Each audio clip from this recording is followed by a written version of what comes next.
I was reborn as the daughter of a villainous, cannon-fodder character.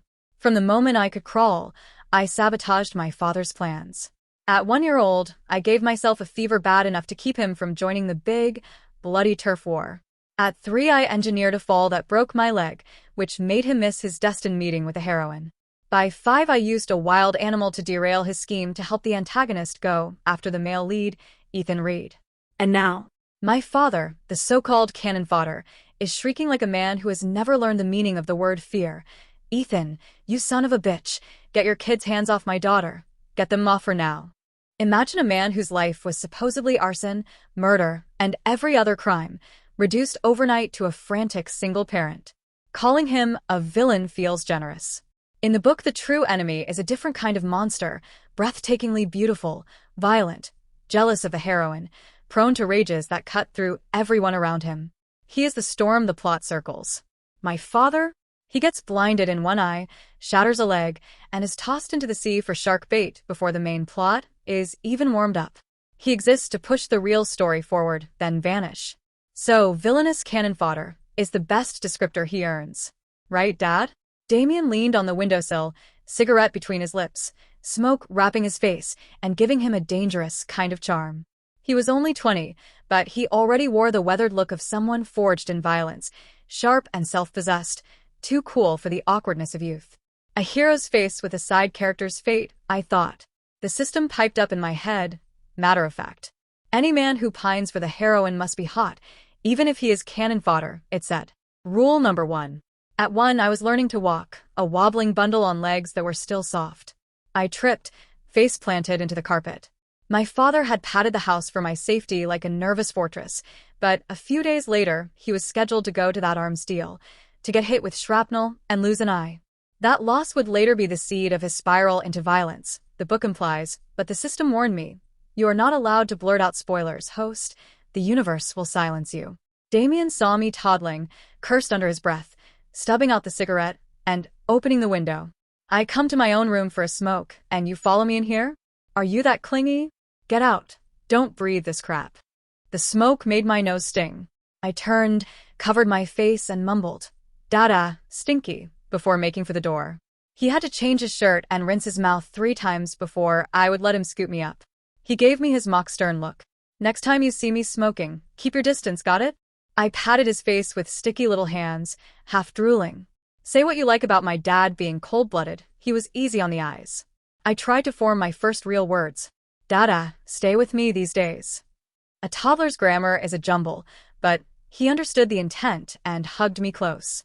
For a moment, his face softened into something like tenderness. All right, princess, I'll spend the next few days with you. Then his phone rang. Lucian, he answered. The name made the air tilt. The voice on the other end was smooth as silk, Lucian arranging the arms deal, talking about burning rivals to the ground. Damien's casual interest hardened into excitement, and I felt the gears shift. He set me down and took the call on the balcony, plotting gore and retribution while I played on the floor. Lucian was a sight, all wine-red suit and fairy tale menace, his beauty like a blade. When he first met me, he laughed and called me fat because I had baby chub. I remember reaching for him, and when he mocked me, I punched his pretty face. After that, I was the piglet in his vocabulary, and he never missed a chance to taunt me. Your daughter can talk now? Lucian teased over the line. Damien scratched my chin. Just started. Her first words were, Dada, I love you. I nearly passed out. Lucian asked me to say, Uncle.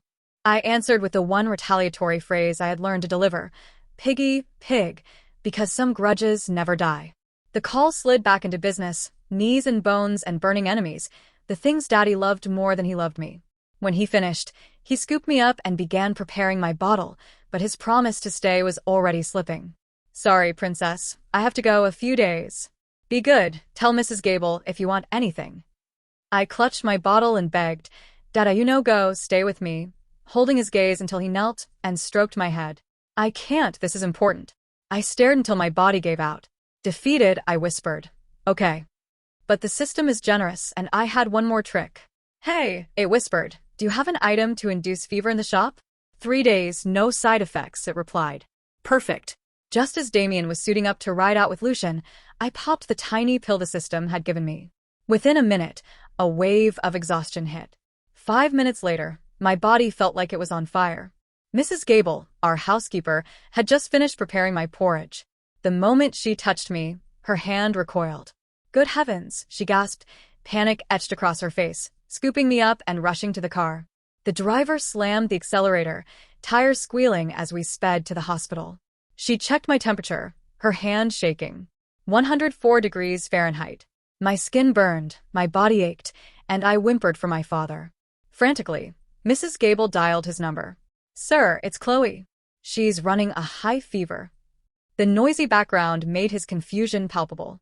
"What?" "Chloe has a fever. I was about to feed her," Mrs. Gable rushed, "and she's burning up. We're heading to Mercy General now." "What?" His voice cracked, panic flooding through it. I squirmed in her arms, whining. "Dada hotwa. I'm coming back immediately," he shouted. "Chloe, don't cry. Daddy's on his way." I caught a faint tone from Lucian. "What?" "You're leaving?" "Me?" Damien's voice was steel. "My daughter's sick. I'll take care of her. You handle your own mess." The dial tone was Lucian's only response. My existence was the unexpected product of a scheme meant for Lucian, but Damien had walked straight into it. A one-night fling with my mother, and suddenly I existed. 10 months later, she abandoned me, leaving a paternity test at the mansion steps. The fever made me drift back to those early days. Before I arrived, my father's motto had been, "Money solves everything." He promptly hired 3 elite nannies, paying a fortune to offload me while he continued his criminal life with Lucian. It didn't work. I cried. Constantly. Bedwetting, diaper changes, hunger. Even after feeding, I cried. Holding, not holding, it didn't matter. My wails echoed through the villa, relentless. The only quiet came when my father approached, shaking a rattle to distract me. The nannies, defeated, turned to him for help. Damien, utterly clueless, eventually took me in his arms. Like magic, the crying ceased. I gurgled happily, reaching for his face. "It seems she's fond of you," one nanny suggested. Damien looked down at my tear-streaked face with mock disgust. "Don't smile. You're already ugly. Smiling makes it worse." I paused and promptly filled my diaper. Damien's face turned green. The nannies froze. "You little brat," he growled. "You did that on purpose, didn't you?" I blinked innocently. What could I do? I was just a baby. His cleanliness obsession kicked in. Phantom filth crawled across him, and he nearly tossed me back to the nannies to shower. But I gripped his finger and cooed. "You want me to clean you up?" he asked in disbelief. "To change your diaper?" I blinked again. "Not happening," he snapped. "I hired professionals. Don't test me." 1 minute later, Damien found himself being schooled by a nanny on proper diaper duty. The man who could expertly dismantle guns now gingerly wiped my bottom, rinsed, dried, and awkwardly applied cream before fitting a fresh diaper. He studied me, irritation still etched across his features. "You're the little queen of this castle, aren't you?" I giggled, holding his finger. Something softened behind his eyes. He poked my cheek, creating a dimple. "You little monster," he chuckled. I replied. "Maybe you're not so bad," he admitted. "Almost cute." And so began Damien's long, grueling, and utterly transformative journey into fatherhood. A few months later, Lucian video called and nearly dropped his device. "Damien, what happened to you?" he asked, stunned. My father looked like a shadow of himself. His face was pale and drawn, his sharp, arrogant eyes dulled with exhaustion. Hair messy, stubble shading his jaw, his designer shirt hanging loose on his thinning frame. And in one hand, he dangled a rattle to soothe me, while the other shuffled through corporate documents. The ruthless mobster I knew had become a sleep-deprived, frazzled dad. I, on the other hand, sat in my crib, plump-cheeked and happily babbling. Lucian observed with disbelief. "The last time you looked this bad, you were recovering from a bullet wound for 3 months. Is raising a kid really that hard?" "If I hadn't taken that bullet for you," Damien snapped, "I wouldn't be in this mess." Lucian, cold as ever, shrugged. "If you don't want to do it, hire a nanny. Or give her to a family. She's just a kid. Is it really worth all this trouble?" For men like them, hardened by betrayal and blood, sentiment was weakness. Love was foreign, especially for a baby. Damien's glare silenced him. He reached for a cigarette, remembered I was there, and stopped. "She's not just a little girl. She's my daughter, and I'll raise her because I choose to. Lucian shrugged. Fine. Not my problem. I came to discuss our West End project. Wah. My babbling erupted into a wailing scream. Damien froze, then dropped the papers and scooped me up. Is my baby hungry? Daddy will get your bottle right now. Lucian gawked. The notorious enforcer was glowing with the holy light of fatherhood. About the venture? Lucian tried. Didn't you hear my daughter crying? Damien snapped. She's crying. I've been running on fumes for months. We'll talk business later. And he hung up. The next day, Lucian arrived with gifts, cases of formula, and a mountain of toys. Damien, having just fed me, finally agreed to discuss business. After the meeting, Lucian dared to look at me and gently pinch my cheek. I offered a gummy, milky smile and raised my arms. Even a hardened killer couldn't resist. He lifted me, but then, warm, wet chaos. My aim was impeccable. Oh, goddammit, Lucian screamed, rushing to scrub himself raw in the shower, while I happily blew bubbles in my dad's arms. Damien tried to hide his amusement. That's your uncle, Chloe. Don't be rude, he warned. I cooed. Lucian scowled, but even he had to admit, she's a cute kid. Takes after you. Then came the naming debate. Damien was picky, rejecting every suggestion. Finally, Lucian scribbled on a piece of paper. Chloe. It means blooming, he said softly. Let her life bloom in the sun, not in our shadows. How's Chloe? Sir, please calm down. The doctor says it's just a cold. Children's immune systems are delicate. Has the fever broken? She's had medicine, it's down a little. Her fever's back. You said it was just a cold. Sir, it's normal for a child's temperature to fluctuate. I opened my eyes to see my dad dozing in the chair beside my hospital bed. The moment he noticed I was awake, he poured warm water into my bottle and handed it over. Hey, princess. Awake? Thirsty. I drank while secretly studying him. He was pale, thinner, dark circles under his eyes, but still impossibly handsome. He gently stroked my forehead, now a fully competent dad. Hungry? I can make you some steamed egg with shrimp or pear soup. I nodded. 3 days blurred by, with my dad never leaving my side. I checked with the system. Is the danger over? Pause, yes. All clear. My father had avoided the losing an eye crisis. And Lucian? I asked about him. The beautiful, dangerous man who'd shown surprising kindness. Don't worry, the system replied. He has plot armor thicker than a castle wall. The story hasn't even officially started, he'll be fine. One afternoon, an unexpected visitor stepped into my hospital room. He came with his left arm in a sling. It was Lucian. His face looked almost translucent, fragile in a way that made his usual arrogance seem miles away, replaced by a tired vulnerability. My eyes went straight to the sling.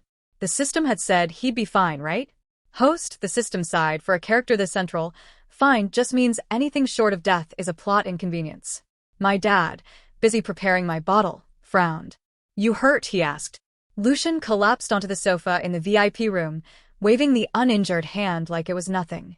Just a fracture, nothing major, he said. And the others? Damien pressed. Wiped out, Lucian answered. Damien nodded and went back to mixing my formula, satisfied. Lucian rested his chin on his good hand, those fox-like eyes moving to me. I hear you can talk now, he crooned. Say uncle for me, little Chloe. For the sake of his pretty face and his current compromised state, I decided to play along. UNC, I mumbled. He dangled an imaginary treat. Good girl. I just bought a private island, by the way, warm weather, clear water. Say it again, and it's yours. My jaw dropped. Uncle, I screamed, everything I had in the voice. He laughed until he nearly choked. Clever. The island's yours. Have your dad sign the papers. Uncle, I like you, I declared, grinning. My father stood, speechless. 2 years later, morning light spilled over the gated community. A Bentley slid out of the driveway and pulled up at preschool. My father, in a tailored shirt, fussed with the crooked bow on my pale pink dress. He hadn't aged so much in looks, but the hard edges of his personality had softened considerably. 2 years earlier, he had been a walking threat, a blood-stained sword. Now he was very nearly the same sword, only mostly wiped clean. Listen to your teachers, okay? He said, smoothing my hair. If anyone bothers you, tell me. Daddy will take care of the bullies. Okay, Daddy, I said. The idea of preschool filled me with dread, being an adult trapped in the body of a child, forced to endure chaos, endless hand-washing lessons, and nursery rhymes. My soul curdled just thinking about it. The system piped up, warning me about my father's next major turning point in 2 weeks, a bidding conference in Bayview. An enemy would set a trap. The female lead would be there to save him, and he'd fall for her at first sight. That split would start a chain reaction, turning him and Lucian into rivals, with bloody consequences. If I prevented him from going to Bayview, the story's hold on him could break. Right, I thought, understood. My dad carried my little backpack and led me into the swarm of parents, the entrance a cacophony of wails. A little boy clung to his father and screamed for his mommy, and soon a chorus of tears filled the air. I sighed. The misery in the world was selective. The screaming, hyperactive children made my future look bleak. I'd rather be the office mascot, getting head pats from his men. Damien stood out among the parents, tall and handsome, and ignored the gawkers as he handed me off to my teacher. Before he left, he knelt. "Chloe," he said, stroking my head, "eat your lunch, pay attention, and if anyone messes with you, hit them back. If you can't win, tell me and I'll finish the job." The teacher's smile froze. She wisely kept her mouth shut. "Don't forget to pick me up this afternoon, Daddy," I said, squeezing his hand. "I won't," he promised. I sat at my spot, and during class we sang songs, built with blocks, and counted to 10. At recess, the playground erupted in joyful chaos, while I stayed inside reading an economist I'd swiped from my dad's office. A shy girl with pigtails approached, clutching a teddy. "Hi, I'm Sophie. Want to be friends? We can play with my bear." I smiled. "Hi, Sophie, I'm Chloe." I reached into my desk for candy to share. A stocky boy, built like a tiny tank, materialized and snatched the candy from my hand, growling, "Mine." He crunched a piece and taunted, "Can't catch me," before running off. Sophie's eyes filled with tears. I pulled another handful from my pocket. "Don't cry, I have more," I said. "But she sniffled. "Forget it," I said, not wanting to waste time on a spoiled child. "It's just candy." Later I watched that same boy, Preston, swagger around the playground having stolen a toy. His parents clearly let him get away with everything, his clothes were designer, and even teachers seemed wary of disciplining him. Perfect, I thought slowly, plotting. An entitled brat with powerful parents, he would be a useful pawn. An entitled little pawn, perfect. At 4:30, school let out. My dad was already waiting. He buckled me into my car seat and asked gently, "How was your first day? Did anyone bother you?" I thought for a moment. I made a friend named Sophie. She's really pretty. And the food was good. Nobody bothered me. "That's good," he said as he started the car. Just then his phone rang. It was Lucian. "Hey, Damien." Lucian sounded dazed, almost dreamy. "Spit it out," my dad replied. I think I found her," Lucian whispered. My ears perked up. "Gossip?" Dad stopped at a red light. "Found who?" "The girl, the one who saved me back then." "You like her?" A long silence. "Yeah," Lucian finally admitted. My dad sounded genuinely surprised. "Seriously? I thought you'd just throw money at her as a thank you and be done with it." You? A cold-hearted, self-serving bastard like you can actually like someone. Lucian was silent. So was I. "Dad, did you have to be so blunt?" A flick of a lighter, Lucian's voice husky with smoke. "It just happened. Now give me advice." "Advice?" Dad asked, bewildered. "If you like her, go after her. Your face has always been your best weapon." "But she already likes someone else." Lucian sounded frustrated. "She won't even look at me." "Then take her," Dad said, cold and precise. "There's nothing you can't take if you want it badly enough. Once you have her, she's yours. As for the guy she likes, remove him. Then find her weakness. Make her dependent on you. She'll have no choice." I stared, mouth agape. 3 years of raising me had softened him, or so I thought. "You know," Lucian said, voice full of renewed purpose, "that's exactly what I was thinking." "Uncle," I piped up, "forced love is never sweet." My little Chloe," Lucian purred. "You never know if the fruit is sweet until you pick it. If you see something you want, seize it, take it, or someone else will." I swallowed hard. Could they not try following the law once? What twisted lesson was this? "Daddy." He glanced in the rearview mirror. The ruthless glint vanished, replaced by fatherly warmth. He's wrong, Chloe. You don't have to take anything you want. I don't. No, he said calmly. Just tell me, I'll take it for you. You won't lift a finger. Speechless. So was Lucian. The system explained. Both men were illegitimate sons abandoned by their families, raised in a brutal world where kindness was fatal. They grew into survivalists, naturally manipulative and self-serving, but even the darkest crave light. The female lead was a sunbeam, the male lead her destined love. They were fated to want what they could never have. The day of Dad's Bayview business trip drew near. I went to preschool each day calm and composed, but the system was panicking. Host, have you figured out how to stop your dad from going? Patience, I replied. That day, I brought a music box to school. It lit up and played a gentle tune. I walked past Preston, and his greedy eyes widened. Chloe, give me your music box, he demanded. I clutched it. No. My daddy just bought it for me. Preston's face turned beet red. Give it to me. He lunged, tugging hard. The box groaned. With a final shove, Preston sent me stumbling off balance. I aimed my fall, striking the edge of a raised floor tile with my leg. Crack. The system shrieked. Host, wait, what are you? A searing pain shot at my calf, my face pale, but inside I was calm. I let out a piercing wail. Preston felt no remorse, holding the music box triumphantly. Serves you right. My teacher, Mrs. Davis, heard my screams, rushed over, and paled at my swelling leg. Chloe, your leg. Tears streamed as I pointed. He stole my music box and pushed me. Other teachers gathered, collectively horrified. Two words echoed in their minds. We're screwed. Mrs. Davis called an ambulance and notified the parents. Host, are you okay? The system masked. I glanced at my leg. I'm fine. Just a scratch. Dad won't be going to Bayview now, I replied. The ambulance arrived. I was strapped in and rushed to the hospital.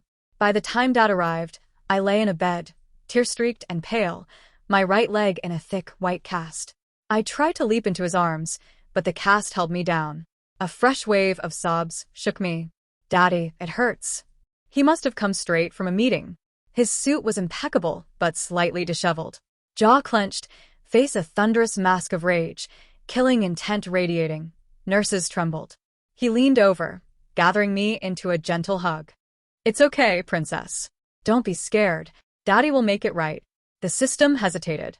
Is the next line going to be, the weather is turning cold. It's time for the Preston family to go bankrupt. Something like that, I thought. I buried my face in a shirt. Daddy, can you stay with me? It hurts so much. All thoughts of conferences and trips evaporated. Guilt consumed him. It's my fault, he murmured. I should have been more careful. I'm so sorry, princess. I'll stay with you. I'll be right here until you're all better. Impressive, the system commented dryly.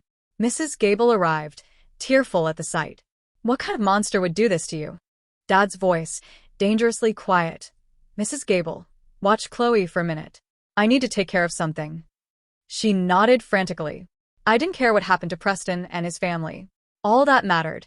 My dad was staying in the city, missing his fated, life-altering encounter with the female lead. During my recovery, my dad never left my side. He dropped the multi-million-dollar bid without hesitation and had his office moved into my hospital suite. He cooked, read me stories, and stayed through every physical therapy session. Not once did he glance at the female lead. My friend Sophie visited and told me Preston had vanished from preschool after that day.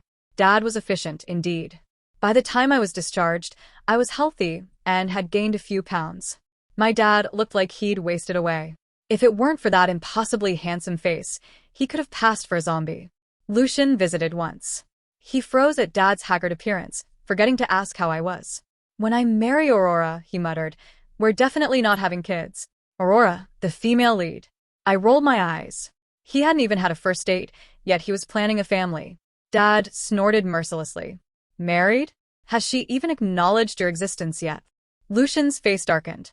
She'd better learn to. She doesn't want to see what happens if she pushes me too far. I sighed. I had tried steering Lucian away, but some magnets are irresistible. My focus had to be my dad. By now, the plot had advanced. Lucian harassed Aurora. She tried to escape. The male lead Ethan got involved, and chaos ensued. My dad? He was out of the love and death drama entirely. Just work, just raising me.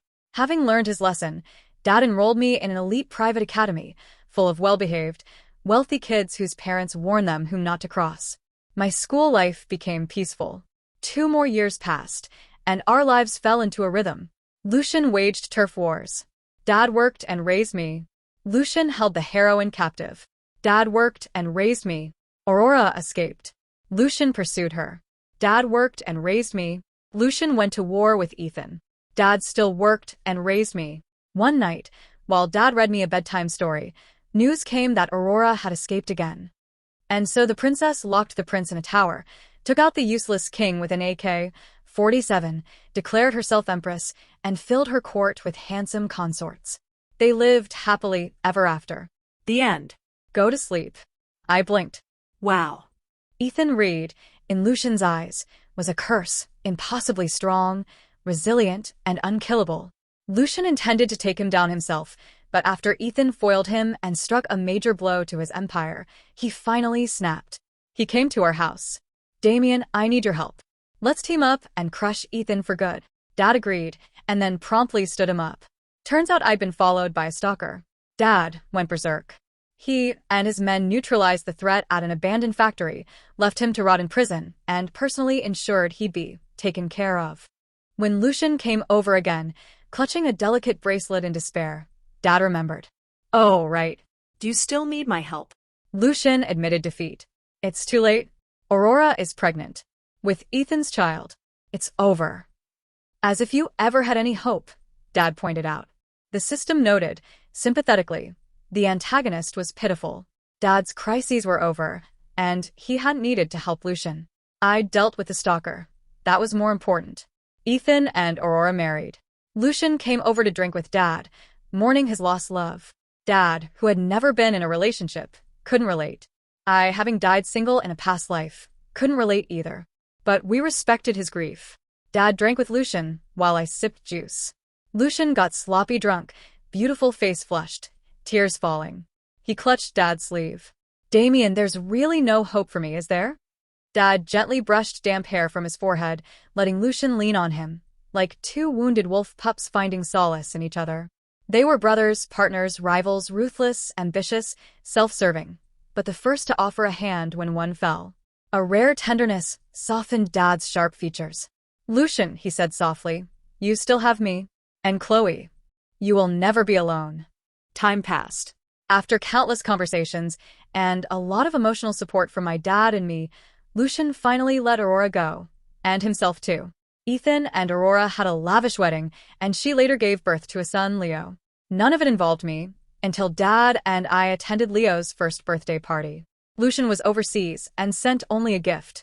At the party, Ethan Reed was dressed in a white suit that emphasized his tall, elegant frame.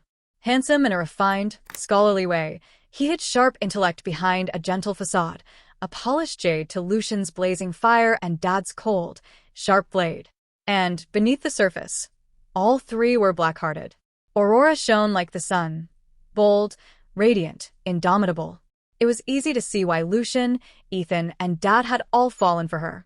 I could imagine her saving a young, broken Lucian all those years ago. A memory from the book flashed in my mind. A dark night. A little girl dragged a battered, bloody boy, climbing nimbly into a tree. Your hand, quick, she commanded, pulling him up. Hey, little guy. How about we get some revenge? She said with a dazzling smile. The boy's haunted eyes flickered at the fierce confidence in hers. She let pebbles fly with a slingshot, scattering the men chasing them. Triumph rang in her laughter. Next time, don't be scared. Hit them until they can't bother you. If you can't win, run. Get stronger. Then come back and make them pay. The boy nodded, a spark of life returning to his eyes. She smiled, blazing fire in the night.